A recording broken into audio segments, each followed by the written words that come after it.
பிள்ளைங்களுக்கு பள்ளிக்கூடம் லீவ் விட்ட உடனே அடுத்து ஹையர் ஸ்டடிஸ்க்கு என்ன கொடுக்கணும்னு சொல்லி எல்லா பேரண்ட்ஸுக்குமே ஒரு தவிப்பு இருக்கும் இல்லையா? இன்னைக்கு டேட்டுக்கு ஒரு ஹையர் ஸ்டடிக்கு, அதாவது ஒரு MBA படிக்கிறாங்கன்னு வச்சுக்கோங்க, அல்லது ஒரு இன்ஜினியரிங் படிக்கிறாங்கன்னு வச்சுக்கோங்க, 20 லட்ச ரூபாய் செலவாகுதுன்னா இன்னைக்கு பிறந்திருக்க அதே குழந்தைக்கு அடுத்த 18 வருஷத்துல ஏறத்தாழ 1,83 லட்ச ரூபாய் வேணுங்க.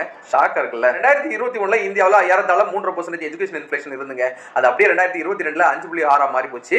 ஆனா அடுத்த 2 வருஷத்துல இன்னைக்கு டேட்டுக்கு ஏறத்தாழ 11% எஜுகேஷன் இன்ஃபிளேஷன் இருக்குதான். இதுதான் ரியாலிட்டி. என்னதான் கவர்மெண்ட் டேட்டா அப்படி ஹையர் எஜுகேஷனுக்கு ஃபீஸஸ் வந்து ரொம்ப கம்மியா இருந்தாலும் காலேஜ்ல வாங்கக்கூடிய மறைமுக கட்டணங்கள் ரொம்பவே அதிகம். இதுதான் பேரண்ட்ஸ் ரொம்பவே போட்டு குளிக்கிறது. பிள்ளைங்க 12ஆம் கிளாஸ் முடிச்சு ஒரு ஹையர் எஜுகேஷன் படிக்கணும் நீங்க நினைச்சிருந்தா ஏறத்தாழ 23 லட்ச ரூபாய்க்கு மேல நீங்க மொத்தமா இன்னைக்கு மியூச்சுவல் ஃபண்ட்ல உங்களுக்கு விருப்பம் இருந்தா இன்வெஸ்ட் பண்ணீங்கன்னா இந்த 1,83 லட்ச ரூபாயை ஈஸியா சேர்க்க முடியும். 25,000 SIP ல மியூச்சுவல் ஃபண்டா டைவர்சிஃபைடா உங்க போர்ட்ஃபோலியோ கன்ஸ்ட்ரக்ட் பண்ணிருந்தீங்கன்னா இதை நீங்க ஈஸியா அச்சீவ் பண்றதுக்கு வாய்ப்பு இருக்கு. எதனாலும் இன்வெஸ்ட் பண்ணி வரும்போது உங்களுடைய ஃபைனான்சியல் அட்வைசரோட ஆலோசனை கேட்டு உங்களோட போர்ட்ஃபோலியோ நீங்க கன்ஸ்ட்ரக்ட் பண்ணிக்கோங்க. இது ரெக்கமெண்டேஷன் கிடையாது, முழுக்க முழுக்க எஜுகேஷன் பர்பஸ் தான். இன்னைக்கு வேற ஒரு நல்ல தகவல் பார்க்கலாம். அது வரைக்கும் பாய்.